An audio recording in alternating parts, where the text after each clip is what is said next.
ವೀಕ್ಷಕರಿಗೆಲ್ಲ ನಮಸ್ಕಾರ. ಹಿಂದೂ ಧರ್ಮನ ಯೂಟ್ಯೂಬ್ ಚಾನಲ್ಗೆ ಸ್ವಾಗತ. ಇತ್ತೀಚೆಗೆ ನನಗೊಬ್ರು ಕಾಮೆಂಟ್ ಮಾಡ್ತಾನೆ ಇದ್ರು, ಪಾಪ ರಿಪೀಟೆಡ್ ಕಾಮೆಂಟ್ ಆಗಿತ್ತು. ನನ್ನ ಜಾತಕದಲ್ಲಿ ಗ್ರಹ ವಕ್ರತ್ವವನ್ನ ಪಡೆದಿದೆ, ಫಲ ಏನ್ ಸಿಗುತ್ತೆ, ಫಲ ಯಾವ ರೀತಿ ಆಗಿರುತ್ತೆ ಅಂತೇಳಿ ನಂಗೆ ಕಾಮೆಂಟ್ ಮಾಡ್ತಾ ಇದ್ರು. ಹಾಗಾಗಿ ಅವ್ರಿಗೆ ಕಾಮೆಂಟ್ಸ್ ನಲ್ಲಿ ಹೇಳೋದಕ್ಕಾಗಲ್ಲ, ಅದಕ್ಕೆ ವಿಡಿಯೋ ಮುಖಾಂತರ ತಿಳಿಸ್ತಾ ಇದ್ದೀನಿ.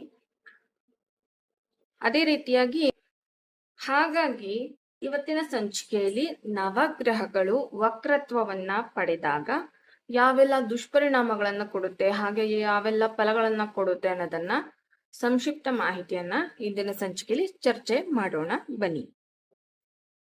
ಜ್ಯೋತಿಷ್ಯ ಶಾಸ್ತ್ರದಲ್ಲಿ ಸೂರ್ಯ ಮತ್ತು ಚಂದ್ರನನ್ನ ಬಿಟ್ಟು, ಹಾಗೆ ರಾಹು ಕೇತು ಈ 4 ಗ್ರಹಗಳನ್ನ ಬಿಟ್ಟು ಉಳಿದ ಗ್ರಹಗಳೇನಿದಾವೆ, ಬುಧ, ಶುಕ್ರ, ಕುಜ, ಗುರು ಮತ್ತು ಶನಿ, ಈ ಗ್ರಹಗಳು ಒಂದು ನಿರ್ದಿಷ್ಟ ಸಮಯದಲ್ಲಿ ಮಾತ್ರವೇ, ಯಾವಾಗ್ಲೂ ಆಗಿರೋದಿಲ್ಲ, ನಿರ್ದಿಷ್ಟ ಸಮಯದಲ್ಲಿ ಮಾತ್ರ ಭೂಮಿಯಿಂದ ನೋಡಿದಾಗ ಅವು ಹಿಮ್ಮುಖವಾಗಿ ಚಲಿಸುವಂತೆ ಕಾಣುತ್ತೆ.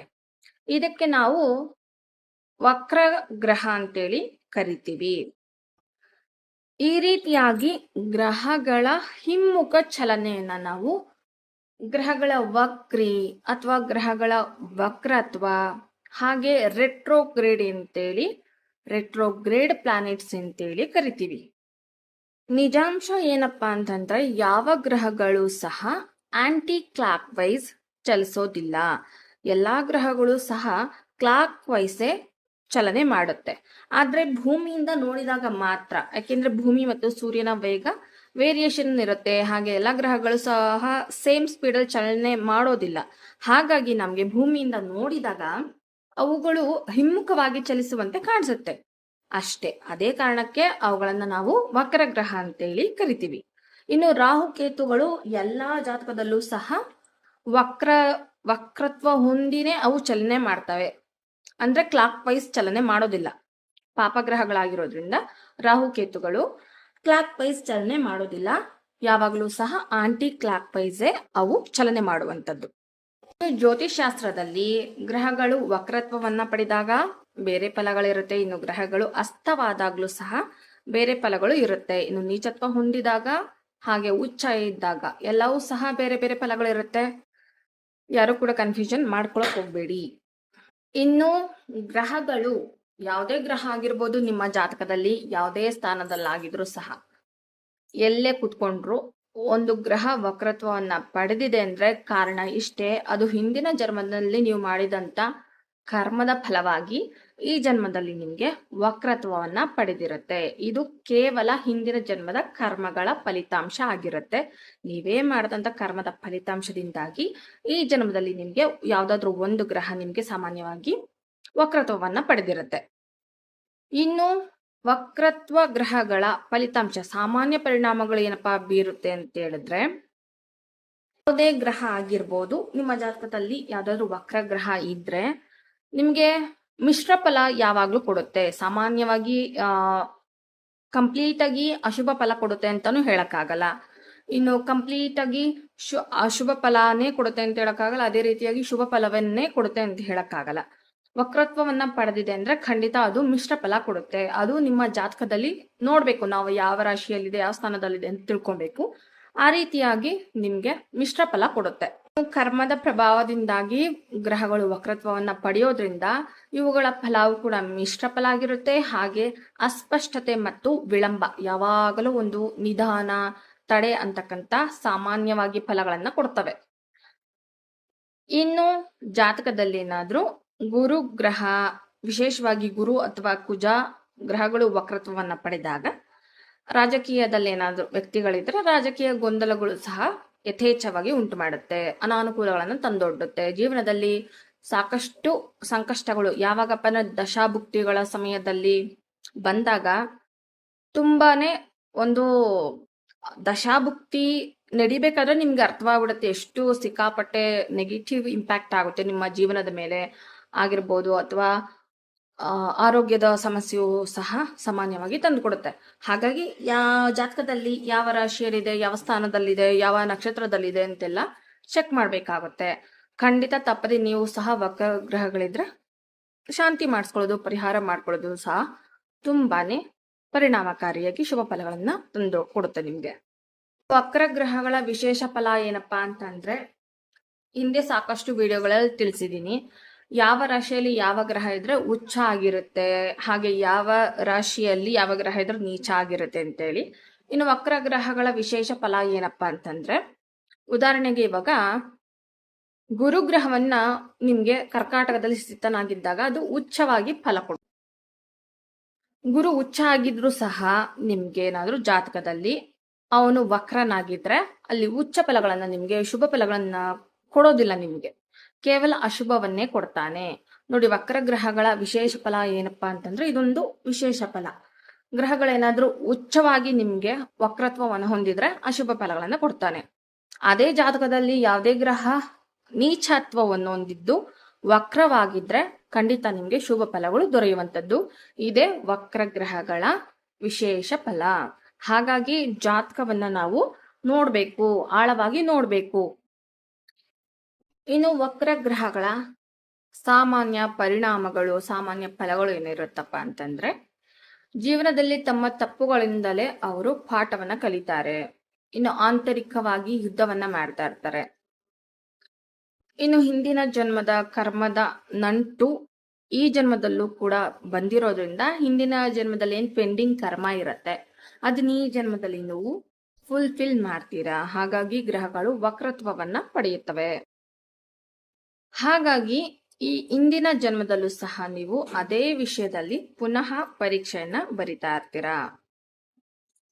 ಹಾಗಾಗಿ ಇದನ್ನ ನೀವು ಜೀವನದಲ್ಲಿ ಬರ್ತಕ್ಕಂಥ ಸಮಸ್ಯೆಗಳಾಗಿರ್ಬೋದು, ಏನೇ ಒಂದು ಸಮಸ್ಯೆ ಬರ್ತಾ ಇದ್ರು ಅದನ್ನ ನೀವು ಎದುರಿಸಿ ನಿಂತ್ರೆ ಈ ಗ್ರಹಗಳ ವಕ್ರತ್ವ ಅಂತಕ್ಕಂಥದ್ದು ನಿಮ್ಗೆ ದೊಡ್ಡ ವರ ಆಗಿ ದೊಡ್ಡ ಫಲಿತಾಂಶವನ್ನು ಸಹ ನೀವು ಪಡಿಬಹುದು.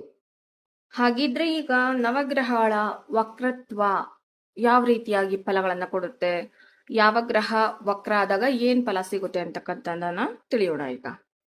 ಇನ್ನು ನಿಮ್ಮ ಜಾತಕದಲ್ಲಿ ಯಾವುದೇ ಸ್ಥಾನ ಆಗಿದ್ರು ಸಹ ಒಮ್ಮೆ ಜಾತಕ ಪರಿಶೀಲನೆ ಉತ್ತಮ. ಇದು ಕೇವಲ ಜನರಲ್ ಆಗಿ ಏನೇನ್ ಸಾಮಾನ್ಯ ಪರಿಣಾಮ ಬೀರುತ್ತೆ, ಹಾಗೆ ಪರಿಹಾರ ಏನ್ ಮಾಡ್ಕೊಳ್ಬೇಕು ಅನ್ನೋದನ್ನ ತಿಳಿಸ್ತಾ ಇದ್ದೀನಿ. ನಿಮ್ಮ ಜಾತಕದಲ್ಲಿ ಯಾವುದೇ ರಾಶಿಯಲ್ಲಿ ಆಗಿರ್ಬೋದು, ಕುಜ ಏನಾದ್ರೂ ನಿಮ್ಗೆ ವಕ್ರನಾಗಿದ್ರೆ ಯಾವ ರೀತಿ ಫಲ ಬೀರುತ್ತೆ ಅಂತಕ್ಕಂಥದ್ದನ್ನ ತಿಳಿಯೋಣ. ಮೊದಲನೇದಾಗಿ ನೋಡಿ, ಕುಜ ಅಂದ್ರೆ ವಕ್ರನಾಗಿದ್ದಾಗ ಯಾವೆಲ್ಲ ಸಮಸ್ಯೆಗಳಾಗುತ್ತೆ ಅಂತಂದ್ರೆ, ಸಾಮಾನ್ಯವಾಗಿ ಭೂಮಿಗೆ ಸಂಬಂಧಪಟ್ಟಂತೆ ಸಮಸ್ಯೆಗಳಾಗತ್ತೆ, ಮನೆ ವಿಚಾರದಲ್ಲಿ ಸಮಸ್ಯೆಗಳಾಗತ್ತೆ, ಹಾಗೆ ಇನ್ನು ಕೋರ್ಟ್ ಕೇಸ್ಗಳಂತ ಅಲಿಬಹುದು ನೀವು. ನಂತರ ಸ್ವಂತ ಮನೆ ಮಾಡ್ಕೊಳ್ಳೋದಕ್ಕೆ ನೀವು ಕಷ್ಟ ಪಡ್ಬೇಕಾಗತ್ತೆ. ನಂತರ ಆಪರೇಷನ್ಸ್ಗಳಾಗ್ಬೋದು, ಅಪಘಾತಗಳಾಗ್ಬೋದು, ಈ ರೀತಿಯಾಗಿ ಸಮಸ್ಯೆಗಳನ್ನ ಕೊಡ್ತಾನೆ. ಮತ್ತೆ ದೇಹದಲ್ಲಿ ಗಾಯಗಳು, ಆಪರೇಷನ್ಸ್ಗಳು, ಶಸ್ತ್ರಚಿಕಿತ್ಸೆಗಳು, ಸಮಸ್ಯೆಗಳು ನಿಮ್ಗೆ ಕಾಡುತ್ತೆ ಹೆಚ್ಚಾಗಿ. ನಂತರ ಆರೋಗ್ಯದ ಸಮಸ್ಯೆಗಳು ಕಾಡುತ್ತವೆ. ಇನ್ನು ಪೊಲೀಸ್ ಕೇಸ್ಗಳು ಹೆಚ್ಚಾಗಿ ನಿಮ್ಮ ಮೇಲೆ ಬರಬಹುದು, ಸಮಸ್ಯೆಗಳು ಉಂಟಾಗುತ್ತವೆ. ಕೋರ್ಟ್ಗಳು, ಪೊಲೀಸ್ ಸ್ಟೇಷನ್ಗಳಂತ ನೀವು ಕುಜನ ದೇಶ ಅಥವಾ ಅಂತರ್ಭುಕ್ತಿ ದಶಾಭುಕ್ತಿಗಳು ಬಂದಾಗ ನಿಮ್ಗೆ ಇಷ್ಟೆಲ್ಲ ಸಮಸ್ಯೆಗಳನ್ನ ತಂದೊಡ್ತಾನೆ. ಹಾಗೆ ಇನ್ನು ಸಹೋದರ ಅಥವಾ ಸಹೋದರಿಗಳು ನಿಮ್ಗೆ ಏನಾದ್ರೂ ಇದ್ದು ವಕ್ರ ಕುಜ ಏನಾದ್ರೂ ನಿಮ್ಮ ಜಾತಕದಲ್ಲಿ ಇದ್ದಾಗ ಅವ್ರ ಜೊತೆ ನಿಮ್ಗೆ ಯಾವಾಗ್ಲೂ ಜಗಳಗಳಾಗ್ತಾ ಇರುತ್ತೆ. ನಂತರ ಇನ್ನೇನಾಗುತ್ತೆ, ಜಗಳಗಳು ಜಾಸ್ತಿ ಆಗ್ತಾ ಇರುತ್ತೆ, ಅಡ್ಜಸ್ಟ್ಮೆಂಟ್, ಹೊಂದಾಣಿಕೆ ಅಂತಕ್ಕಂಥದ್ದು ಇರೋದಿಲ್ಲ. ಇನ್ನು ಸಹೋದರರ ಸಂಬಂಧ ಅಷ್ಟಕ್ಕಷ್ಟೇ ಅಂತಾನೆ ಹೇಳ್ಬೋದು, ಮಿಶ್ರ ಫಲ ಇರುತ್ತೆ. ಆಗ್ಲಿ ತಿಳಿಸಿದಂತೆ ವಕ್ರಗ್ರಹಗಳ ಫಲ ಆಗಿರುತ್ತೆ. ನಂತರ ಇನ್ನು ವಕ್ರ ಕುಜ ಜಾತಕದಲ್ಲಿ ಇದ್ದಾಗ ನಿಮ್ಗೆ ಸಾಕಷ್ಟು ಕೋಪದಿಂದ ಸಹನೆ ಕಳೆದುಕೊಳ್ಳೋದ್ರಿಂದ ನಿಮ್ಗೆ ಸಮಸ್ಯೆ ಆಗುತ್ತೆ. ಹೇಗೆ ಅಂತಂದ್ರೆ, ತುಂಬಾ ಕೋಪ ಇರುತ್ತೆ, ಬೇಕಾದಾಗ ಅವಶ್ಯಕತೆ ಇದ್ದಾಗ ನಿಮ್ಮ ಕೋಪವನ್ನ ನೀವು ತೋರ್ಸೋದಕ್ಕೆ ಆಗೋದಿಲ್ಲ. ಅನಾವಶ್ಯಕವಾಗಿ ಯಾವುದೋ ಒಂದು ಚಿಕ್ಕ ವಿಷಯಕ್ಕೆ ಅನಾವಶ್ಯಕವಾಗಿ ನೀವು ಕೋಪ ತೋರಿಸ್ತೀರ. ಅದು ನಿಮ್ಗೆ ತುಂಬಾ ಬಹಳನೇ ಸಮಸ್ಯೆ ಆಗುತ್ತೆ ನಿಮ್ಗೆ. ಹಾಗಾಗಿ ಕೋಪ ಇದ್ರೂ ಸಹ ಹೊರಗಡೆ ಸರಿಯಾದ ಸಮಯಕ್ಕೆ ನೀವು ತೋರಿಸ್ಕೊಳ್ಳೋದಕ್ಕೆ ಆಗೋದಿಲ್ಲ. ಈ ರೀತಿಯಾಗಿ ಸಮಸ್ಯೆ ನಿಮ್ಗೆ ಆಗತ್ತೆ. ಇನ್ನು ಸಹೋದರರಿಂದ ನಿಮ್ಗೆ ಯಾವುದೇ ರೀತಿ ಬೆಂಬಲಗಳು ಸಿಗದೆ ಹೋಗಬಹುದು. ಇನ್ನು ಈ ರೀತಿಯಾಗಿ ಕುಜ ಸಪೋಸ್ ನಿಮ್ಮ ಜಾತಕದಲ್ಲಿ ಏನಾದ್ರೂ ನಿಮ್ಮ ಲಗ್ನದಿಂದ ನಾಲ್ಕನೇ ಮನೆ ಆಗಿರ್ಬೋದು, ಅಥವಾ 7ನೇ ಮನೆ, ಹಾಗೆ 8ನೇ ಮನೆ, ಈ ಸ್ಥಾನದಲ್ಲಿ ನಿಮ್ಗೆ ಏನಾದ್ರೂ ಕುಜ ವಕ್ರಗತಿಯನ್ನ ಹೊಂದಿದ್ರೆ ತುಂಬಾ ಕಠಿಣ ಫಲಗಳನ್ನ ಕೊಡ್ತಾನೆ. ಹಾಗಾಗಿ ನೀವು ಪರಿಹಾರ ಮಾಡ್ಕೊಳ್ಳೋದು ಅಗತ್ಯ ಇರುತ್ತೆ. ನಿಮ್ಗೆ ಅನುಕೂಲ ಇದ್ರೆ ಯಾವ್ದಾದ್ರೂ ಮಂಗಳವಾರ ತೊಗರಿಬೇಳೆ ದಾನವನ್ನ ತಾಂಬೂಲ ದಕ್ಷಿಣೆ ಸಮೇತ ದಾನವಾಗಿ ಯಾರಿಗಾದ್ರೂ ಸಹ ಕೊಡಬಹುದು. ಒಂದು ದೇವಸ್ಥಾನಕ್ಕಾದ್ರೂ ಕೊಡ್ಬೋದು, ಇಲ್ಲ ಬ್ರಾಹ್ಮಣರಿಗಾದ್ರೂ ಕೊಡ್ಬೋದು, ಅಥವಾ ಬಡವರಿಗಾದ್ರೂ ಕೊಡ್ತಾ ಬನ್ನಿ. ಅನುಕೂಲ ಇದ್ದಷ್ಟು ನೀವು ತೊಗರಿಬೇಳೆ ದಾನವನ್ನ ಮಾಡೋದ್ರಿಂದ ನಿಮ್ಗೆ ಕುಜನ ದುಷ್ಪರಿಣಾಮಗಳು ಕಡಿಮೆಯಾಗತ್ತೆ. ನಿಮ್ಮ ಜಾತಕದಲ್ಲಿ ಕುಜ ವಕ್ರತ್ವವನ್ನು ಹೊಂದಿದಾಗ ಸರಳ ಪರಿಹಾರ ಏನಪ್ಪಾ ಮಾಡ್ಬೇಕಂತಂದ್ರೆ ತೊಗರಿಬೇಳೆ ದಾನ ಒಂದು ಮಾಡ್ಕೊಳ್ಳಿ ಸಾಧ್ಯವಾದಷ್ಟು. ನಂತರ ಸುಬ್ರಹ್ಮಣ್ಯನ ಆರಾಧನೆ ಮಾಡ್ಕೊಳ್ಳೋದು ಆಗಿರ್ಬೋದು, ಅಥವಾ ನರಸಿಂಹನ ಆರಾಧನೆ ಮಾಡೋದು ಸಹ ನಿಮ್ಗೆ ಉತ್ತಮ ಫಲಿತಾಂಶಗಳನ್ನ ನೀವು ಕಾಣಬಹುದು. ಕುಜನ ದುಷ್ಪರಿಣಾಮಗಳನ್ನು ಸಹ ಸ್ವಾಮಿ ನಿಮ್ಗೆ ಕಡಿಮೆ ಮಾಡಿ ಒಳ್ಳೆಯ ಫಲಗಳನ್ನ ಕೊಡಲಿಕ್ಕೆ ಪ್ರಯತ್ನವನ್ನ ಮಾಡ್ತಾರೆ. ಹಾಗಾಗಿ ನರಸಿಂಹನ ಆರಾಧನೆ ತುಂಬಾನೇ ಮುಖ್ಯ. ಕುಜನ ಸಮಸ್ಯೆ ಅಂತಾನೆ ಅಲ್ಲ, ನವಗ್ರಹಗಳ ಸಮಸ್ಯೆಗಳು ದೋಷಗಳಿಂದ ನಮ್ಮನ್ನ ಬೇಗ ಕಾಪಾಡುವಂತ ಗ್ರಹ ದೇವರು ನರಸಿಂಹಸ್ವಾಮಿ ಆಗಿರ್ತಾರೆ. ಹಾಗಾಗಿ ಕುಜನ ವಕ್ರತ್ವ ದುಷ್ಪರಿಣಾಮಗಳನ್ನು ಕಡಿಮೆ ಮಾಡ್ಕೊಳ್ಬೇಕು, ಸಮಸ್ಯೆಗಳು ತುಂಬಾ ಆಗಿದೆ ಅಂತಂದ್ರೆ ನೀವು ಸುಬ್ರಹ್ಮಣ್ಯನ ಆರಾಧನೆ ಮಾಡ್ಕೊಳ್ಬಹುದು. ಇಲ್ಲ ಅಂದ್ರೆ ನರಸಿಂಹನ ಆರಾಧನೆ ಮಾಡೋದು ಒಳ್ಳೇದು. ಹಾಗೆ ನಿಮ್ಮ ಸಹೋದರ ಅಥವಾ ಸಹೋದರಿ ಯಾರೇ ಇದ್ರೂ ಸಹ ಎಂಥದ್ದೇ ಜಗಳ ಇರಲಿ, ಆದಷ್ಟು ನಿಮ್ಮ ಸಹೋದರ ಅಥವಾ ಸಹೋದರಿಗೆ ಏನಾದ್ರೂ ಕಷ್ಟ ಅಂತ ಬಂದಾಗ ಸಹಾಯ ಮಾಡಿ. ಅದರಿಂದಲೂ ಸಹ ನಿಮ್ಗೆ ಹಿಂದಿನ ಜನ್ಮದಿಂದ ಬಂದಂತ ಈ ದೋಷ ನಿಮ್ಗೆ ನಿವಾರಣೆ ಆಗಿ ಒಳ್ಳೆ ಜೀವನ, ಒಳ್ಳೆ ಯಶಸ್ಸು ಅಂತಕ್ಕಂಥ ಜೀವನದಲ್ಲಿ ನಿಮ್ಗೆ ಬೇಗನೆ ಸಿಗುತ್ತೆ. ಶುಭವಾಗಲಿ. ಈಗ ಬುಧ ಏನಾದ್ರೂ ನಿಮ್ಮ ಜಾತಕದಲ್ಲಿ ವಕ್ರತ್ವವನ್ನ ಪಡೆದಾಗ ಯಾವ ರೀತಿ ಫಲಗಳನ್ನ ಬೀರುತ್ತೆ ಅನ್ನೋದನ್ನ ತಿಳಿಯೋಣ. ನೋಡಿ, ಜಾತಕದಲ್ಲಿ 6, 7, 8 ಹಾಗೆ 12ನೇ ಸ್ಥಾನದಲ್ಲಿ ಏನಾದ್ರೂ ಬುಧ ವಕ್ರ ಆಗಿದ್ದಾಗ ಬಹಳಷ್ಟು ಸಮಸ್ಯೆ, ದುಷ್ಪರಿಣಾಮ ಅಂತಕ್ಕಂಥದ್ದು ಬೀರುತ್ತೆ. ಇನ್ನು ಬೇರೆ ಸ್ಥಾನದಲ್ಲಿ ಮಿಶ್ರ ಫಲ ಅಂತಕ್ಕಂಥದ್ದನ್ನ ನಾವು ಹೇಳಬಹುದು. ಇನ್ನು ವಕ್ರ ಬುಧ ನಿಮ್ಮ ಜಾತಕದಲ್ಲಿ ಇದ್ದಾಗ ಅತಿಯಾದ ಬುದ್ಧಿವಂತರಾಗಿದ್ರು ಸಹ, ಏನಂತಾರೆ, ಮಾತುಗಾರಿಕೆ ಚೆನ್ನಾಗಿದ್ರು ಸಹ ಅದನ್ನ ಹೊರಗಡೆ ಮಾತಾಡೋ ಶೈಲಿಯಿಂದ ನಿಮ್ಗೆ ಬಹಳಷ್ಟು ಸಮಸ್ಯೆ ಆಗತ್ತೆ. ಇನ್ನು ಓವರ್ ಥಿಂಕಿಂಗ್ ಆಗಿರ್ತಾರೆ. ಬುಧ ವಕ್ರ ಆಗಿದ್ದಾಗ ನಿಮ್ಗೆ ಓವರ್ ಥಿಂಕಿಂಗ್ ಆಗಿರುತ್ತೆ. ಯಾವಾಗ್ಲೂ ತುಂಬಾ ಆಲೋಚನೆಯಲ್ಲೇ ಮುಳುಗಿರ್ತಾರ. ಒಂದು ಚಿಕ್ಕ ಸಮಸ್ಯೆ ನಿಮ್ಗೆ ದೊಡ್ಡದಾಗಿ ಕಾಣಿಸುತ್ತೆ, ದೊಡ್ಡದಾಗಿ ಪರಿಣಾಮ ಬೀರುತ್ತೆ ನಿಮ್ಮ ಮನಸ್ಸಿನ ಮೇಲೆ. ಈ ರೀತಿಯಾಗಿ ಬುಧ ವಕ್ರ ಆಗಿದ್ದಾಗ ಸಮಸ್ಯೆಯನ್ನ ತಂದು ಕೊಡ್ತಾನೆ. ಇನ್ನು ಯಾವಾಗ ನೀವು ಏನೊಂದು ಒಳ್ಳೆ ರೀತಿಯಿಂದ ಹೇಳಿರ್ತೀರಾ, ಅದೇ ಬೇರೆಯವ್ರಿಗೆ ಅದು ತಪ್ಪು ರೀತಿಯಾಗಿ ಅರ್ಥ ಮಾಡ್ಕೊಂತಾರೆ. ನೀವು ಒಳ್ಳೆ ರೀತಿಯಿಂದ ಮಾತಾಡೋದು ಸಹ ವಿನಾಕಾರಣ ನಿಮ್ಮನ್ನ ದೂಷಿಸ್ತಾರೆ. ಈ ರೀತಿಯಾಗಿ ಬುಧ ವಕ್ರ ಆಗಿದ್ದಾಗ ನಿಮ್ಗೆ ಸಮಸ್ಯೆಗಳಾಗುತ್ತೆ. ಮಾತಿನಿಂದಲೇ ಒಂದಷ್ಟು ಸಮಸ್ಯೆಗಳನ್ನ ನೀವೇ ತಂದ್ಕೊಳ್ತೀರಾ. ಹಾಗಾಗಿ ಮಾತಿನಲ್ಲಿ ಗೊಂದಲಗಳು, ಸಮಸ್ಯೆಗಳು ಅಂತಕ್ಕಂಥದ್ದು ಬುಧ ವಕ್ರನಿದ್ದಾಗ ಸಮಸ್ಯೆಗಳಾಗಿ ಆಗತ್ತೆ. ಇನ್ನು ವ್ಯಾಪಾರದಲ್ಲಿ ಲಾಭ ನಷ್ಟ ಯಾವಾಗಲೂ ಮಿಶ್ರ ಫಲವನ್ನ ಕಾಣಬಹುದು. ಹಾಗಾಗಿ ಇನ್ನು ಮಿತ್ರರಿಂದ ಯಾವಾಗಲೂ ಮೋಸ ಹೋಗುವ ಸಾಧ್ಯತೆ ಹೆಚ್ಚಾಗಿರುತ್ತೆ. ತುಂಬಾ ನಂಬಿರ್ತೀರ, ಒಳ್ಳೆ ಸ್ನೇಹಿತರು, ಬಾಲ್ಯ ಸ್ನೇಹಿತರು ಅಂತೇಳಿ ಅವರೇ ಒಂದು ಸಮಯ ನೋಡ್ಕೊಂಡು ನಿಮ್ಗೆ ಮೋಸ ಮಾಡ್ತಾರೆ. ಮೋಸ ಹೋಗುವಂತ ಚಾನ್ಸಸ್ ನಿಮ್ಗೆ ಜಾಸ್ತಿ ಇರುತ್ತೆ. ಹಾಗಾಗಿ ಸ್ನೇಹಿತರನ್ನು ಅತಿಯಾಗಿ ನಂಬಬೇಡಿ ಅಂತಾನೆ ಹೇಳ್ತೀನಿ ನಾನು. ಜಾತಕದಲ್ಲಿ ಬುಧ ವಕ್ರನಿದ್ದಾಗ ಸರಳ ಪರಿಹಾರವನ್ನ ಹೇಳ್ತಾ ಇದ್ದೀನಿ ನೋಡಿ. ನಿಮ್ಗೆ ಕೈಲಾದ್ರೆ ವಿದ್ಯಾರ್ಥಿಗಳಿಗೆ ಆದಷ್ಟು ಒಂದು ಬುಕ್ಗಳನ್ನ ದಾನ ಮಾಡುವಂತದ್ದಾಗಿರ್ಬೋದು, ಪುಸ್ತಕಗಳನ್ನ ದಾನ ಮಾಡೋದು, ಪೆನ್ಗಳನ್ನ ದಾನ ಮಾಡುವಂತದ್ದಾಗಿರ್ಬೋದು, ಹಾಗೆ ಶ್ರೇಷ್ಠ ವಿದ್ಯಾವಂತರನ್ನ ಗೌರವಿಸಿ ಸನ್ಮಾನ ಮಾಡೋದು ಸಹ ಅನುಕೂಲ ಇದ್ರೆ ಮಾಡ್ಕೊಳ್ಳಿ. ನಂತರ ಇನ್ನು ಯಾವ್ದಾದ್ರು ಒಂದು ಬುಧವಾರ ನಿಮ್ಗೆ ಅನುಕೂಲ ಇದ್ದಾಗ ಬ್ರಾಹ್ಮಣರಿಗೆ ಆಗಿರ್ಬೋದು ಅಥವಾ ಬಡವರಿಗೆ ತಾಂಬೂಲ ದಕ್ಷಿಣೆ ಸಮೇತ ಹೆಸರುಕಾಳು ದಾನವನ್ನ ಕೊಡ್ತಾ ಬನ್ನಿ. ಅನುಕೂಲ ಇದ್ದಾಗೆಲ್ಲ ಈ ಹೆಸರುಗಳನ್ನ ದಾನ ಮಾಡಿ, ಯಾವ್ದಾದ್ರು ದೇವಸ್ಥಾನಕ್ಕಾಗಿರ್ಬೋದು. ಇನ್ನು ವಿಷ್ಣುವಿನ ಆರಾಧನೆ ಬಹಳನೇ ಉತ್ತಮ. ಯಾವಾಗ್ಲೂ ಸಹ ವಿಷ್ಣುವಿನ ಆರಾಧನೆ ಮಾಡ್ಕೊಳ್ಳಿ. ಶ್ರೀರಾಮ ಆಗಿರ್ಬೋದು, ಶ್ರೀಕೃಷ್ಣ, ನರಸಿಂಹ, ನಾರಾಯಣ, ಲಕ್ಷ್ಮೀ ರಂಗನಾಥ, ಯಾವುದೇ ಇಂಥ ದೇವರುಗಳನ್ನ ನೀವು ಆರಾಧನೆ ಮಾಡ್ಕೊಳ್ಳೋದ್ರಿಂದಲೂ ಸಹ ನಿಮ್ಗೆ ವಕ್ರ ಬುಧದ ದುಷ್ಪರಿಣಾಮಗಳೇನಿದೆ ಅದು ಕಡಿಮೆ ಆಗುತ್ತೆ. ಈಗ ನಿಮ್ಗೇನಾದ್ರೂ ನಿಮ್ಮ ಜಾತಕದಲ್ಲಿ ಗುರು ವಕ್ರನಾಗಿ ಇದ್ದಾಗ ಯಾವ ರೀತಿ ಫಲಗಳು ಕೊಡುತ್ತೆ, ಹಾಗೆ ಪರಿಹಾರ ಏನು ಅಂತಕ್ಕಂಥದ್ದನ್ನ ತಿಳಿಯೋಣ ನೋಡಿ. ಜಾತಕದಲ್ಲಿ ಗುರು ಏನಾದ್ರೂ ನಿಮ್ಮ ಜಾತಕದಲ್ಲಿ ವಕ್ರನಾಗಿದ್ರೆ ಇದು ಸಹ ಆಗ್ಲೇ ತಿಳಿಸಿದಂತೆ ಹಿಂದಿನ ಜನ್ಮದ ಕರ್ಮಫಲ ಆಗಿರುತ್ತೆ. ಹಾಗಾಗಿ ಈ ಜನ್ಮದಲ್ಲಿ ನೀವೇನ್ ಮಾಡ್ಬೇಕು, ಗುರು ಸಮಾನರಾದವರನ್ನು ಹಾಗೆ ತಂದೆ ವಿಷಯದಲ್ಲಿ ಒಂದಷ್ಟು ಸಂಕಷ್ಟಗಳು ಬರುತ್ತೆ. ತಂದೆ ವಿಷಯದಲ್ಲಿ ಆರೋಗ್ಯ ಸಮಸ್ಯೆ ಆಗಿರ್ಬೋದು, ಅಥವಾ ತಂದೆ ವಿಷಯಕ್ಕೆ ಒಂದು ಅಡ್ಜಸ್ಟ್ ಆಗ್ತಾ ಇಲ್ಲ, ತುಂಬಾ ಕೋಪ ಮಾಡ್ಕೋತಾರೆ ಅಂತೆಲ್ಲ ಸಮಸ್ಯೆಗಳು, ಏನೋ ಒಂದು ಆಲೋಚನೆ ಅಂತಕ್ಕಂಥದ್ದು ಬಂದೇ ಬರುತ್ತೆ ತಂದೆ ವಿಷಯಕ್ಕೆ ಸಂಬಂಧಪಟ್ಟಂತೆ. ಅದನ್ನೆಲ್ಲ ನೀವು ಸರಿ ಮಾಡ್ಕೊಳ್ಳಿ. ಆದಷ್ಟು ನಿಮ್ಮ ತಂದೆ ಜೊತೆ ಪ್ರೀತಿಯಿಂದ ಮಾತಾಡ್ಕೊಂಡು ಇರಬೇಕು. ಇನ್ನು ಗುರು ಸಮಾನದವರನ್ನ ಆರಾಧನೆ ಮಾಡಿ.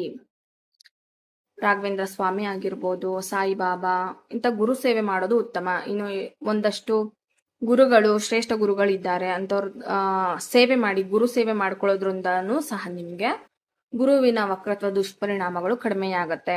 ಇನ್ನು ಸಾಮಾನ್ಯವಾಗಿ ಜಾತಕದಲ್ಲಿ ಗುರು ವಕ್ರನಾಗಿದ್ದಾಗ ಸಾಮಾನ್ಯವಾಗಿ ಹೆಚ್ಚಾಗಿ ವಿವಾಹಕ್ಕೆ ಸಮಸ್ಯೆ ಆಗತ್ತೆ, ವಿವಾಹಕ್ಕೆ ತಡೆಯಾಗತ್ತೆ, ವಿವಾಹ ಜೀವನದಲ್ಲಿ ಸುಖ ಇರೋದಿಲ್ಲ. ನಂತರ ಸಂತಾನವೂ ಸಹ ವಿಳಂಬವಾಗತ್ತೆ, ಸಂತಾನಕ್ಕೆ ಒಂದಷ್ಟು ಸಮಸ್ಯೆಗಳು ಕಾಡುತ್ತೆ. ಹಾಗಾಗಿ ಪರಿಹಾರ ಮಾಡ್ಕೊಳ್ಬೇಕು. ಪ್ರತಿನಿತ್ಯ ಗುರು ಸೇವೆ ಮಾಡ್ಕೊಳ್ಳಿ. ಹಾಗೆ ನಿಮ್ಮ ಗೊತ್ತಿರುವಂತ ಗುರುಗಳನ್ನ ಗೌರವಿಸಿ, ಏನಾದ್ರೂ ಒಂದು ಕೈಲಾದಷ್ಟು ದಾನಗಳನ್ನ ಮಾಡುವಂಥದ್ದು ಮಾಡ್ಕೊಳ್ಬೇಕಾಗುತ್ತೆ.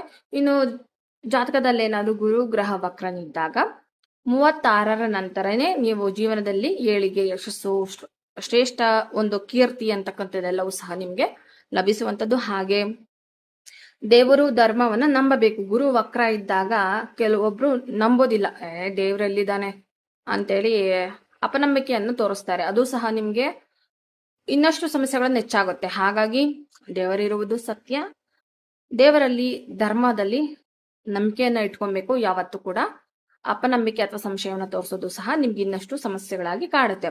ಹಾಗಾಗಿ ಪರಿಹಾರ ಆಗಲೇ ತಿಳಿಸಿದಂತೆ ಯಾವ್ದಾದ್ರು ಒಂದು ಗುರುವಾರ ನಿಮ್ಗೆ ಕೈಲಾದಷ್ಟು, ಬಡವರಾಗಿರ್ಬೋದು, ಯಾವ್ದಾದ್ರು ನಿಮ್ಗೆ ಕುದುರಟಂತ ಒಬ್ಬ ಶ್ರೇಷ್ಠ ಗುರುಗಳಿಗೆ, ಗುರು ಸಮಾನ ಇರೋರಿಗೆ ನೀವು ಯಾವ್ದಾದ್ರು ಒಂದು ಗುರುವಾರ ಹಳದಿ ವಸ್ತ್ರವನ್ನ ದಾನ ಮಾಡಿ.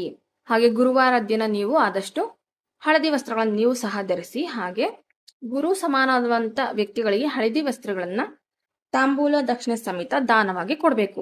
ನಾನು ಹೇಳ್ತಕ್ಕಂಥ ಎಲ್ಲಾ ದಾನಗಳನ್ನ ನೀವು ಯಾವಾಗಲೂ ತಾಂಬೂಲ ದಕ್ಷಿಣೆಯೊಂದಿಗೆ ಕೊಡ್ಬೇಕು, ಇಲ್ಲಾಂದ್ರೆ ಅದ್ರ ಫಲ ನಿಮ್ಗೆ ಸಿಗೋದಿಲ್ಲ. ಹಾಗಾಗಿ ತಪ್ಪದೆ ನೀವು ದಾನಗಳನ್ನ ಹೇಳಿದಾಗ ತಾಂಬೂಲ, ಕೈಲಾದಷ್ಟು ದಕ್ಷಿಣೆ ಇಟ್ಟು ಕೊಡ್ಬೇಕು. ಇನ್ನು ಗುರು ಸಮಾನರಾದಂತ ವ್ಯಕ್ತಿಗಳಿಗೆ ನೀವು, ಗುರು ವಕ್ರ ಇರೋರು ಒಂದು ಗುರುವಾರ, ಅದಾದ್ರೂ ಒಂದು ಒಳ್ಳೆ ಗುರುವಾರ, ಗುರು ಪೌರ್ಣಿಮೆಗಳು ಬರ್ತಾ ಇರುತ್ತೆ, ಅನುಕೂಲ ಇದ್ದಾಗ ಬೇರೆ ಗುರುವಾರಗಳು, ಯಾವ್ದೊಂದು ಶುಭ ಗುರುವಾರದಂದು ನೀವು ಗುರು ಸಮಾನವಾದಂತ ವ್ಯಕ್ತಿಗಳಿಗೆ ಹಳದಿ ವಸ್ತ್ರವನ್ನ ಕೊಡಿ, ದಾನವಾಗಿ ಕೊಡ್ಬೋದು. ಅದ್ರ ಜೊತೆಗೆ ಕಡ್ಲೆಕಾಳು ದಾನವನ್ನ ಕೊಡ್ಬೇಕು. ಒಂದ್ ಗುರುವಿನ ಆರಾಧನೆ ಮಾಡ್ಕೊಳ್ಳಿ. ಸಾಯಿಬಾಬಾ ಆಗಿರ್ಬೋದು, ರಾಘವೇಂದ್ರ ಸ್ವಾಮಿ, ಆ ದೇವಸ್ಥಾನಗಳಿಗಾಗಿರ್ಬೋದು, ಅಥವಾ ಒಬ್ಬ ಶ್ರೇಷ್ಠ ಬ್ರಾಹ್ಮಣನಿಗೂ ಸಹ ನೀವು ಕಡ್ಲೆಕಾಳು ದಾನವನ್ನ ಕೊಟ್ಟು ನೀವು ಗುರುವಿನ ಆರಾಧನೆ ಮಾಡ್ಕೊಳ್ತಾ ಬರಬಹುದು. ಇದರಿಂದನೂ ಸಹ ನಿಮ್ಗೆ ವಕ್ರ ಗುರುವಿನ ದುಷ್ಪರಿಣಾಮಗಳು ಕಡಿಮೆಯಾಗುತ್ತೆ. ಏನು ವಿವಾಹಕ್ಕೆ ಸಂಬಂಧಪಟ್ಟಂತೆ ಸಮಸ್ಯೆ ಹಾಗೂ ಸಂತಾನ ಸಮಸ್ಯೆ ಇರುತ್ತೆ, ಅದು ಖಂಡಿತ ನೀವು ಜಾತಕದಲ್ಲಿ ತೋರಿಸ್ಕೊಂಡು ಒಂದಷ್ಟು ಪರಿಹಾರಗಳನ್ನ ಮಾಡ್ಕೊಳ್ಳಿ. ಆದರೆ ನಿಮ್ಗೆ ಗುರು ಸಾಯಿಬಾಬಾ, ರಾಘವೇಂದ್ರ ಸ್ವಾಮಿಯ ಆರಾಧನೆ ಮಾಡ್ಕೊಂಡು, ಇನ್ನು ಹಾಗೆ ಅದರ ಜೊತೆಗೆ ನೀವು ವಿಷ್ಣುವಿನ ಆರಾಧನೆ ಮಾಡ್ಕೊಳ್ಳೋದ್ರಿಂದ ನಿಮ್ಗಿರ್ತಕ್ಕಂಥ ಗುರು ವಕ್ರದ ದುಷ್ಪರಿಣಾಮಗಳು ನಿಮ್ಗೆ ಕಡಿಮೆಯಾಗತ್ತೆ. ಇನ್ನು ಚಿಕ್ಕ ಚಿಕ್ಕ ಪುಟ್ ಮಕ್ಕಳು ಮನೆ ಹತ್ರ ಇರ್ತಾರೆ, ಸಂಬಂಧಿಕರಲ್ಲಿ ಇರ್ತಾರೆ, ಸಹೋದರರ ಮಕ್ಕಳಿಗೆ ಆಗಿರುತ್ತೆ, ಅಂತ ಮಕ್ಕಳಿಗೆಲ್ಲ ಪ್ರೀತಿಯಿಂದ ಆದಷ್ಟು ಯಾವಾಗಲೂ ಸಿಹಿ ಪದಾರ್ಥಗಳನ್ನ ದಾನವಾಗಿ ಕೊಡ್ಬೇಕು. ಪುಟ್ ಮಕ್ಕಳು ಬಡವರಾಗಿದ್ರೆ, ನಿಮ್ಗೆ ಎಲ್ಲಾರು ಸಿಕ್ಕರೆ ಅನುಕೂಲ ಇದ್ದಾಗ ಏನು ಹೋಳಿಗೆ ಕೊಡುವಂಥದ್ದು, ಹಾಗೆ ಪಾಯಸಗಳು, ಈ ರೀತಿಯಾಗಿ ಒಂದು ಸಿಹಿ ಪದಾರ್ಥಗಳನ್ನ ಪುಟ್ಟ ಮಕ್ಕಳಿಂದ ಪೋಷಿಸಿ ಪ್ರೀತಿ ಮಾಡಿ ದಾನವಾಗಿ ಕೊಡೋದ್ರಿಂದನೂ ಸಹ ನಿಮ್ಗೆ ಜಾತಕದಲ್ಲಿ ವಕ್ರ ಗುರುವಿನ ದುಷ್ಪರಿಣಾಮಗಳಿಂದ ನಿಮ್ಗೆ ರಕ್ಷಣೆ ಕೊಡುತ್ತೆ. ಇನ್ನು ಯಾವಾಗಲೂ ಪ್ರತಿನಿತ್ಯ ಗುರುಪಾದಕ ಸ್ತೋತ್ರ ಆಗಿರ್ಬೋದು, ಗುರು ಕವಚಗಳು, ಶ್ರೀ ಗುರು ರಾಘವೇಂದ್ರ ಸ್ವಾಮಿಯರ ಅಷ್ಟೋತ್ತರಗಳು, ಈ ರೀತಿ ಎಲ್ಲ ಪಠಣೆ ಮಾಡೋದು, ಕೇಳಿಸ್ಕೊಳ್ಳೋದ್ರಿಂದಲೂ ಸಹ ನಿಮ್ಗೆ ಇರ್ತಕ್ಕಂಥ ವಕ್ರ ಗುರುವಿನ ದುಷ್ಪರಿಣಾಮಗಳು ಕಡಿಮೆ ಆಗುತ್ತೆ. ಇನ್ನು ಈಗ ಜಾತಕದಲ್ಲಿ ಶುಕ್ರ ಗ್ರಹ ವಕ್ರ ಹೊಂದಿದಾಗ ಯಾವ ರೀತಿಯಾಗಿ ಫಲ ಸಿಗುತ್ತೆ, ಹಾಗೆ ಪರಿಹಾರಗಳನ್ನ ತಿಳಿಯೋಣ. ನೋಡಿ, ಜಾತಕದಲ್ಲಿ ಶುಕ್ರ ವಕ್ರತ್ವವನ್ನ ಹೊಂದಿದಾಗ ಸಾಮಾನ್ಯವಾಗಿ ನಿಮ್ಗೆ ಐಷಾರಾಮಿ ಜೀವನದ ಬಗ್ಗೆ, ನಾನು ಶ್ರೀಮಂತಿಕೆಯನ್ನು ಹೊಂದಬೇಕು, ಸಂಪತ್ತುಗಳನ್ನ ನಾನು ಪಡಿಬೇಕು ಅಂತೇಳಿ ತುಂಬಾ ದುರಾಸೆಯಾಗಿ ಯೋಚನೆ ಮಾಡ್ತಾ ಇರ್ತಾರೆ. ಅದೇ ನಿಮ್ಗೆ ಮುಳುವಾಗತ್ತೆ.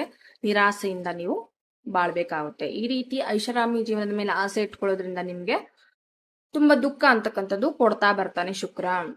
ಇನ್ನು ಪ್ರೇಮ ಜೀವನ ಏನಿದೆ, ಲವ್ ಮ್ಯಾರೇಜ್ಗಳಾಗಿರ್ಬೋದು ಅಥವಾ ಯಾವುದೋ ಒಬ್ಬ ಹುಡುಗ ಅಥವಾ ಹುಡುಗಿನ ಪ್ರೀತಿ ಮಾಡ್ತಾ ಇರ್ತೀರಾ, ಅದು ನಿಮ್ಗೆ ಪ್ರೀತಿಯಲ್ಲಿ ಮೋಸ ಆಗತ್ತೆ, ಕೈ ಕೊಡ್ತಾರೆ, ಮೋಸ ಮಾಡ್ತಾರೆ. ಈ ರೀತಿಯಾಗಿ ಪದೇ ಪದೇ ಪ್ರೀತಿಯಲ್ಲಿ ಬೀಳ್ತಾನೆ ಇರ್ತೀರಾ, ಅದ್ಯಾವುದೋ ಕೂಡ ಸಕ್ಸಸ್ ಆಗೋದಿಲ್ಲ.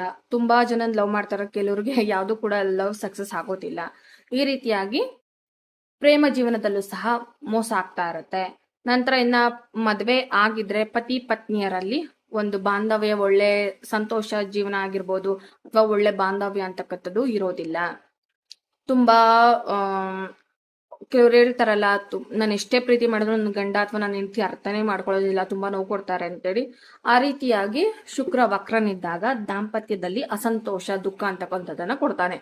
ಇನ್ನು ಯಾರ್ಯಾರಾದ್ರೂ ಒಬ್ಬ ಆಕ್ಟ್ರೆಸ್ ಆಗಿ ಶುಕ್ರ ಏನಾದ್ರೂ ನಿಮ್ಗೆ ವಕ್ರ ಇದ್ದಾಗ ಕಲೆ ಕ್ಷೇತ್ರದಲ್ಲೂ ಸಹ ಆಕ್ಟರ್ ಆಗಿದ್ರೆ ನಿಮ್ಗೆಲ್ಲರಿಗೂ ಸಹ ಲೇಟ್ ಆಗಿ ಜೀವನದಲ್ಲಿ ಸಕ್ಸಸ್ ಅಂತಕ್ಕಂಥದ್ದು ಸಿಗುತ್ತೆ. ತುಂಬಾ ಕಾಯ್ಬೇಕು, ತುಂಬಾ ವರ್ಷಾನುಗಟ್ಲೆ ಕಾದ ನಂತರವೇ ನಿಮ್ಗೆ ಒಂದು ನಿಮ್ಮ ಕಲಾಕ್ಷೇತ್ರದಲ್ಲಾಗಿರ್ಬೋದು ಅವರಿಗೆ ಸಕ್ಸಸ್ ಅಂತಕ್ಕಂಥದ್ದು ಸಿಗುತ್ತೆ. ಇನ್ನು ಹೊಟ್ಟೆಗೆ ಸಂಬಂಧಪಟ್ಟಂತೆ ಆಗಿರ್ಬೋದು ಅಥವಾ ಕಿಡ್ನಿ ಸ್ಟೋನ್ಗಳು, ಹೊಟ್ಟೆಗೆ ಸಂಬಂಧಪಟ್ಟಂತೆ, ಹಾಗೆ ಗರ್ಭಕ್ಕೆ ಸಂಬಂಧಪಟ್ಟಂತೆ ಒಂದಷ್ಟು ಕಾಯಿಲೆಗಳು ಬರುತ್ತೆ. ನಿಮ್ಮ ಸಂಗಾತಿಗೆ ಈ ರೀತಿ ಆರೋಗ್ಯ ಸಮಸ್ಯೆಯು ಸಹ ಕಾಡಬಹುದು. ಈ ರೀತಿಯಾಗಿ ಜಾತಕದಲ್ಲಿ ಶುಕ್ರ ವಕ್ರ ಸ್ಥಿತಿಯಲ್ಲಿದ್ದಾಗ ಈ ರೀತಿ ಸಮಸ್ಯೆಗಳಾಗುತ್ತೆ. ಹಾಗಾಗಿ ಇದಕ್ಕೆ ಪರಿಹಾರ ಏನಪ್ಪಾ ಅಂದ್ರೆ ಸರಳವಾದ ಪರಿಹಾರಗಳನ್ನೇ ತಿಳಿಸ್ಕೊಡ್ತೀನಿ. ಆದಷ್ಟು ನೀವೇನಾದ್ರೂ ಗಂಡ್ಮಕ್ಳಾಗಿ ನಿಮ್ಮ ಜಾತಕದಲ್ಲಿ ಶುಕ್ರ ಕೆಟ್ಟಿದ್ರೆ, ಶುಕ್ರ ವಕ್ರ ಆಗಿದ್ರೆ ಬೇರೆ ಹೆಣ್ಣು ಮಕ್ಕಳನ್ನ ಗೌರವಿಸ್ಬೇಕು. ಕೆಟ್ಟ ದೃಷ್ಟಿಯಿಂದ ನೋಡುವಂತದ್ದಾಗಿರ್ಬೋದು ಅಥವಾ ಕಾಮದ ದೃಷ್ಟಿಯಿಂದ ನೋಡೋದು, ಇದೆಲ್ಲವೂ ಶುದ್ಧ ತಪ್ಪು. ಇದು ಕೂಡ ನಿಮ್ಗೆ ಇನ್ನಷ್ಟು ದೋಷಗಳನ್ನ ಸ್ಟ್ರಾಂಗ್ ಮಾಡುತ್ತೆ. ಹಾಗಾಗಿ ನಿರಾಶ್ರಿತ ಹೆಣ್ಣು ಮಕ್ಕಳಿಗೆ ಆದಷ್ಟು ಕೈಲಾದಷ್ಟು ಸಹಾಯ ಮಾಡುವಂತದ್ದಾಗಿರ್ಬೋದು ಅಥವಾ ಹೆಣ್ಣು ಮಕ್ಕಳನ್ನ ಗೌರವಿಸಿ ತಾಯಿಯಂತೆ ನೋಡ್ಬೇಕು. ಈ ರೀತಿ ಮಾಡೋದ್ರಿಂದಲೂ ಸಹ ನಿಮ್ಗೆ ಶುಕ್ರ ವಕ್ರ ಇದ್ದಾಗ ಕೊಡುವಂತ ದುಷ್ಪರಿಣಾಮಗಳು ಕಡಿಮೆ ಆಗುತ್ತೆ. ಬಡ ಹೆಣ್ಣು ಮಕ್ಕಳಿಗೆ ಆಗಿರ್ಬೋದು, ಹಾಗೆ ಶೋಷಣೆಗೆ ಒಳಗಾಗಿರ್ತಕ್ಕಂಥ ಹೆಣ್ಣು ಮಕ್ಕಳಿಗೆ ಕೈಲಾದಷ್ಟು ಸಹಾಯ ಮಾಡಬೇಕು. ನಂತರ ಯಾವ್ದಾದ್ರು ಒಂದು ಶುಭ ಶುಕ್ರವಾರದಂದು ನೀವು ಒಂದು ದೇವಸ್ಥಾನಕ್ಕೆ ಅಥವಾ ಬ್ರಾಹ್ಮಣರಿಗೆ ಅಥವಾ ಯಾವ್ದಾದ್ರು ನಿರ್ಗತಿಕರಿಗೆ ಅವರೆಕಾಳು ದಾನವನ್ನ ಕೊಡ್ಬೇಕು. ಅವರೆಕಾಳು ಆಗ್ಲೇ ತಿಳಿಸ್ತಂದ್ರೆ ತಾಂಬೂಲ ದಕ್ಷಿಣೆ ಸಹಿತ ಅವರೆಕಾಳು ಕೈಲಾದಷ್ಟು 1 kg ಅರ್ಧ kg ನಿಮ್ಮ ಅನುಕೂಲ. ತುಂಬಾ ಆರೋಗ್ಯ ಸಮಸ್ಯೆ ಆಗಿದೆ, ದಾಂಪತ್ಯದಲ್ಲಿ ದುಃಖ ಆಗ್ತಾ ಇದೆ ಅಂದ್ರೆ ಈ ಪರಿಹಾರಗಳನ್ನ ಮಾಡ್ಕೊಳ್ಳಿ. ನೀವು ಅವರೆಕಾಳು ದಾನವನ್ನ ಕೊಡಿ. ಹಾಗೆ ಇನ್ನು ಶುಕ್ರನಿಗೆ ಅಧಿಪತಿ ಮಹಾಲಕ್ಷ್ಮಿಯನ್ನ ಆರಾಧನೆ ಮಾಡೋದು ಸಹ ಒಳ್ಳೆಯದು, ದುಷ್ಪರಿಣಾಮಗಳು ಕಡಿಮೆ ಆಗುತ್ತೆ. ಇನ್ನು ಲಕ್ಷ್ಮಿಗೆ ಕುಂಕುಮಾರ್ಚನೆ ಮಾಡೋದಾಗಿರ್ಬೋದು ಅಥವಾ ಲಕ್ಷ್ಮಿ ಅಷ್ಟೋತ್ತರ, ಲಕ್ಷ್ಮಿ ಸಹಸ್ರನಾಮ, ಲಕ್ಷ್ಮಿ ಕವಚಗಳನ್ನ ಕೇಳೋದು, ಪಠಣೆ ಮಾಡೋದು, ಇವೆಲ್ಲಾನು ಮಾಡ್ಕೊಳ್ಬೇಕು. ಇಲ್ಲ ಅಂದ್ರೆ ದುರ್ಗಾರಾಧನೆ ಸಹ ಮಾಡೋದು ಸಹ ಈ ವಕ್ರ ಶುಕ್ರನಿಂದ ಬರ್ತಕ್ಕಂಥ ದುಷ್ಪರಿಣಾಮಗಳು ಕಡಿಮೆ ಆಗುತ್ತೆ. ಅಮ್ಮನವರ ಸೇವೆಯನ್ನು ಮಾಡೋದು ಸಹ ನಿಮ್ಗೆ ಒಳ್ಳೇದು. ಕೊನೆಯದಾಗಿ ನಿಮ್ಮ ಜಾತಕದಲ್ಲಿ ಏನಾದ್ರೂ ವಕ್ರ ಶನಿ ಇದ್ರೆ ಯಾವೆಲ್ಲ ಫಲಗಳನ್ನ ಕೊಡುತ್ತೆ, ಹಾಗೆ ಪರಿಹಾರಗಳು, ಸರಳ ಪರಿಹಾರಗಳನ್ನ ಹೇಳ್ತೀನಿ, ಮಾಡ್ಕೊಳ್ಳಿ. ಇನ್ನು ಯಾವೆಲ್ಲ ಪರಿಣಾಮಗಳು ಬೀರುತ್ತೆ ಅನ್ನೋದನ್ನ ತಿಳಿಯೋಣ. ನೋಡಿ, ಜಾತಕದಲ್ಲಿ ವಕ್ರ ಶನಿ ಇದ್ದಾಗ ಸಾಮಾನ್ಯವಾಗಿ ಬಾಲ್ಯದಿಂದಲೇ ಜವಾಬ್ದಾರಿ ಅಂತಕ್ಕಂಥದ್ದನ್ನ ಕಲಿಸಿರ್ತಾನೆ ಶನಿ ಪರಮಾತ್ಮ. ಬಾಲ್ಯದಿಂದಲೇ ಸಾಕಷ್ಟು ಜೀವನದಲ್ಲಿ ಸಂಕಷ್ಟಗಳನ್ನ ನೋಡ್ಕೊಂಡು ಬಂದಿರ್ತಾರೆ. ಹಾಗೆ ಉದ್ಯೋಗದಲ್ಲಿ ಮನಸ್ಸಿಗೆ ನೆಮ್ಮದಿ ಇಲ್ಲದೆ ಇರ್ತಕ್ಕಂಥದ್ದು, ಮನೆಯಲ್ಲೂ ಸಾಕಷ್ಟು ಬಡತನ, ಎಲ್ಲಾ ರೀತಿಯ ಆರ್ಥಿಕ ಸಮಸ್ಯೆಗಳನ್ನ ನೋಡಿರ್ತಾರೆ ಇಂತಹ ವ್ಯಕ್ತಿಗಳು. ಹಾಗಾಗಿ ಬಾಲ್ಯದಿಂದಲೇ ಒಂದು ಜವಾಬ್ದಾರಿ ಅಂತಕ್ಕಂಥದ್ದು ಇವ್ರಿಗೆ ಬಂದಿರತ್ತೆ. ತುಂಬಾ ಚಿಕ್ಕ ಹಾಗೆ ವಿದ್ಯಾಭ್ಯಾಸಕ್ಕೂ ಸಹ ಒಂದಷ್ಟು ಸಮಸ್ಯೆಗಳು ಬರುತ್ತೆ. ಜೀವನದಲ್ಲಿ ಹೇಗಾಗ್ಬಿಟ್ಟಿರುತ್ತೆ ಅಂದ್ರೆ ಬರೀ ಹಾರ್ಡ್ ವರ್ಕ್ ಮಾಡ್ತಾ ಇರ್ತಾರೆ, ಒಳ್ಳೆ ಫಲ ಅಂತಕ್ಕಂಥದ್ದು, ಒಳ್ಳೆ ಸ್ಥಾನ, ಒಳ್ಳೆ ಯಶಸ್ಸು ಅಂತಕ್ಕಂಥದ್ದು ಸಿಕ್ಕಿರೋಲ್ಲ. ತುಂಬಾ ವರ್ಷಗಳ ನಂತರ ನಿಮ್ಗೆ ಒಳ್ಳೆ ಯಶಸ್ಸು ಅಂತಕ್ಕಂಥ ಸಿಗುತ್ತೆ. ಅಲ್ಲಿವರೆಗೂ ನೀವು ಬಾಲ್ಯದಿಂದಲೇ ಹಾರ್ಡ್ ವರ್ಕ್ ಮಾಡ್ತಾನೆ ಇರ್ತಾರೆ. ಜೀವನದಲ್ಲಿ ಕೊನೆಯವರೆಗೂ ಹಾರ್ಡ್ ವರ್ಕ್ ಮಾಡ್ತಾನೆ ಇರ್ಬೇಕು ನೀವು. ಆ ರೀತಿಯಾಗಿ ವಕ್ರ ಶನಿ ಫಲಗಳನ್ನ ಕೊಡ್ತಾನೆ. ಇನ್ನು ವಕ್ರ ಶನಿಯ ಸಾಮಾನ್ಯ ಫಲಗಳೇನಪ್ಪಾ ಅಂತಂದ್ರೆ, ನೀವು ತುಂಬಾ ಕಷ್ಟ ಪಡ್ತಾನೆ ಇರ್ಬೇಕು, ಟ್ರೈ ಮಾಡ್ತಾನೆ ಇರ್ಬೇಕು. ಯಾವುದೋ ಒಂದು ಕೆಲ್ಸಕ್ಕೆ ಹಾಕಿರ್ಬೋದು, ಟ್ರೈ ಮಾಡ್ತಾನೆ ಇರ್ಬೇಕು. ಕೊನೆಯದಾಗಿ ಒಂದು ಶುಭ ಫಲ ಅಂತಕ್ಕಂಥದನ್ನ ಕೊಡ್ತಾನೆ. ತುಂಬಾ ಪರೀಕ್ಷೆಗಳನ್ನ ಮಾಡ್ತಾರೆ, ತುಂಬಾ ನನಗೆ ತಡ್ಕೊಳಕ್ಕೆ ಆಗ್ತಾ ಇಲ್ಲ, ಜೀವನದಲ್ಲಿ ನಿಮ್ದು ಎಲ್ಲಿದ್ಯಪ್ಪ ಅಂತ ಹುಡುಕ್ಬೇಕು, ಆ ರೀತಿಯಾಗಿ ಸಮಸ್ಯೆಗಳು ಬರ್ತಾನೆ ಇರುತ್ತೆ. ಅಷ್ಟು ಪರೀಕ್ಷೆ ಮೇಲ್ ಪರೀಕ್ಷೆ, ಪರೀಕ್ಷೆ ಮೇಲ್ ಪರೀಕ್ಷೆ ಬರ್ತಾನೆ ಇರುತ್ತೆ. ಹಾಗಾಗಿ ನ್ಯಾಯ ತಡವಾದ್ರೂ ಸಹ ಖಂಡಿತ ನಿಮ್ಗೆ ಖಚಿತವಾಗಿ ಅವರು ಯಾವಾಗ ಒಂದಷ್ಟು ವರ್ಷ ಆದ ನಂತರ ನಿಮ್ಗೆ ಖಂಡಿತ ಒಂದು ಜೀವನದಲ್ಲಿ ಯಶಸ್ಸು, ಏಳಿಗೆ ಅಂತಕ್ಕಂಥದ್ದನ್ನ ಕೊಡ್ತಾರೆ. ಇನ್ನು ಶುಭ ಸ್ಥಾನದಲ್ಲಿ ವಕ್ರತ್ವವನ್ನ ಪಡೆದಾಗ ಈ ರೀತಿಯ ಫಲಗಳು ಸಿಗುತ್ತೆ. ಅದೇ ಶನಿ ಏನಾದ್ರೂ ನಿಮ್ಗೆ 4, 7 ಜಾತಕದಲ್ಲಿ 4ನೇ ಮನೆ, 7ನೇ ಮನೆ ಹಾಗೂ 8ನೇ ಮನೆಯಲ್ಲಿದ್ರೆ ಅತ್ಯಂತ ಕಠಿಣ ದುಷ್ಪರಿಣಾಮಗಳನ್ನ ಕೊಡ್ತಾರೆ. ಹಾಗಾಗಿ ನೀವು ತಪ್ಪದೆ ಪರಿಹಾರಗಳನ್ನ ಮಾಡ್ಕೊಳ್ಬೇಕಾಗತ್ತೆ.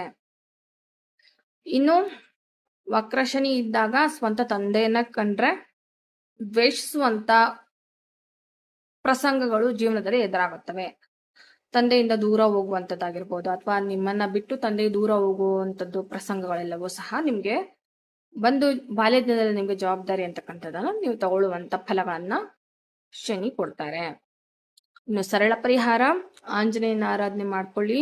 ಪಂಚಮುಖಿ ಆಂಜನೇಯನ ಸಹಸ್ರನಾಮ ಆಗಿರ್ಬೋದು, ಪಂಚಮುಖಿ ಆಂಜನೇಯ ಅಷ್ಟೋತ್ತರಗಳನ್ನ ಪಠಣೆ ಮಾಡುವಂಥದ್ದಾಗಿರ್ಬೋದು. ಹಾಗೆ ನಿಮ್ಗೆ ಅನುಕೂಲ ಇದ್ದಾಗೆಲ್ಲ ಯಾವ್ದಾದ್ರು ಒಂದು ಮಂಗಳವಾರನೋ ಅಥವಾ ಶನಿವಾರ, ವಾರದಲ್ಲಿ 2 ದಿನ ಇಟ್ಕೊಳ್ಳಿ. ಯಾಕಂದ್ರೆ ದುಷ್ಪರಿಣಾಮಗಳು ಜಾಸ್ತಿನೇ ಇರೋದ್ರಿಂದ ವಾರದಲ್ಲಿ 2 ದಿನ ತಪ್ಪದೆ ಆಂಜನೇಯನ ದರ್ಶನ ಮಾಡ್ಕೊಳ್ಳಿ. ಒಂದು ಮಂಗಳವಾರ ಹಾಗೆ ಶನಿವಾರ.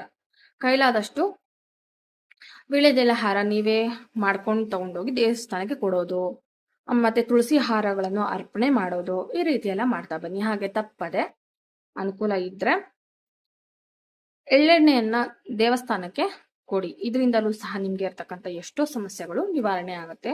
ಜೀವನದಲ್ಲಿ ಸಂತೋಷ, ನೆಮ್ಮದಿ, ಆರೋಗ್ಯ ಅಂತಕ್ಕಂಥದ್ದು ಸಿಗುತ್ತೆ. ಹಾಗೆ ಜೀವನದಲ್ಲಿ ಯಶಸ್ಸು ಅಂತಕ್ಕಂಥದ್ದು ಸಹ ನಿಮ್ಗೆ ಸಿಗುತ್ತೆ. ಹಾಗೆ ಇನ್ನು ಇದಕ್ಕೆ ಸರಳ ಪರಿಹಾರ, ತಪ್ಪದೆ ನೀವು ಮನೆಗೆ ಒಂದು ಕುದುರೆ ಲಾಳವನ್ನು ಸಹ ತಂದು ಹಾಕೊಳ್ಳಿ. ಮುಖ್ಯ ದ್ವಾರಕ್ಕೆ, ಬಾಗಿಲಿಗೆ ತಂದು ಹಾಕೊಳ್ಬೇಕಾಗುತ್ತೆ. ಅದರಿಂದಲೂ ಸಹ ನಿಮ್ಗೆ ದುಷ್ಪರಿಣಾಮಗಳು ಕಡಿಮೆ ಆಗುತ್ತೆ. ಹಾಗೆ ಇನ್ನು ಯಾರೆಲ್ಲ ತೀರ್ಥ ಯಾತ್ರೆಗೆ ಹೋಗ್ತಾ ಇರ್ತಾರೆ, ಅಥವಾ ವೃದ್ಧರಿಗೆ, ವಯಸ್ಸಾದವ್ರಿಗೆ, ಅನಾಥಾಶ್ರಮಗಳಿಗೆ ಆಗಿರ್ಬೋದು, ಅಥವಾ ವಯಸ್ಸಾದವ್ರಿಗೆ ಕೈಲಾದಷ್ಟು ನೀವು ಅನ್ನ, ನೀರು, ಆಹಾರ ಅಥವಾ ವಸ್ತ್ರದಾನಗಳನ್ನು ಸಹ ಕೊಡುವಂಥದ್ದಾಗಿರ್ಬೋದು, ಚಪ್ಪಲಿ ದಾನ ಆಗಿರ್ಬೋದು, ಕಂಬಳಿ ದಾನವನ್ನ ಆಗಿರ್ಬೋದು, ಈ ರೀತಿ ಎಲ್ಲ ಕೊಡೋದ್ರಿಂದ ನಿಮ್ಗೆ ವಕ್ರಶನಿ ದುಷ್ಪರಿಣಾಮಗಳು 100% ಕಡಿಮೆ ಆಗುತ್ತೆ. ಕೈಲಾದಷ್ಟು ದಾನಗಳನ್ನ ಮಾಡಿ ನ್ಯಾಯಯುತವಾಗಿ ಜೀವನದಲ್ಲಿ ಬದುಕೋದ್ರಿಂದ ಶನಿಯ ದುಷ್ಪರಿಣಾಮಗಳಾಗಿರ್ಬೋದು, ಕೆಟ್ಟ ಫಲಗಳು ಕಡಿಮೆಯಾಗುತ್ತೆ. ನಿಮ್ಮ ಜೀವನದಲ್ಲಿ ಯಶಸ್ಸು ಅಂತಕ್ಕಂಥದ್ದು ಸಿಗುತ್ತೆ. ಇನ್ನು ತಿಳ್ಕೊಂಡ್ರಲ್ವಾ ವಕ್ರಗ್ರಹಗಳ ಫಲಗಳು ಮತ್ತು ಪರಿಹಾರ. ಈ ವಿಡಿಯೋಗೆ ಸಂಬಂಧಪಟ್ಟಂತೆ ನಿಮ್ಗೆ ಏನಾದರೂ ಡೌಟ್ಸ್ ಇದ್ರೆ ಕಾಮೆಂಟ್ಸ್ ಅಲ್ಲಿ ಕೇಳಿ, ಖಂಡಿತ ಕೈಲಾದಷ್ಟು ನಾನು ಉತ್ತರವನ್ನ ಕೊಡ್ತೇನೆ. ಇಲ್ಲಾಂದ್ರೆ ವಿಡಿಯೋ ಮುಖಾಂತರ ನಿಮ್ಗೆ ಉತ್ತರವನ್ನ ತಿಳಿಸ್ತೇನೆ. ಮತ್ತೆ ಮುಂದಿನ ವಿಡಿಯೋದಲ್ಲಿ ಸಿಗ್ತೀನಿ. ಅಲ್ಲಿವರೆಗೂ ನಮಸ್ಕಾರ.